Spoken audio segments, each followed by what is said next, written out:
Good morning বন্ধুরা, তোমরা সবাই কেমন আছো? এটা শনিবার রাত্রের ভিডিও। আমরা গিয়েছিলাম বাইরে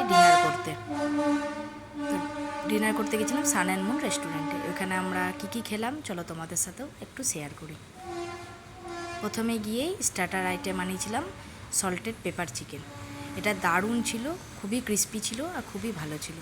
আর তারপর ছিল মাঞ্চাও স্যুপ। শীতের রাত্রে একটু স্যুপ হলে তো ভালো হয়। তারপর এটা আমি নতুন একটা আইটেম খেলাম, পাপাড় চিকেন।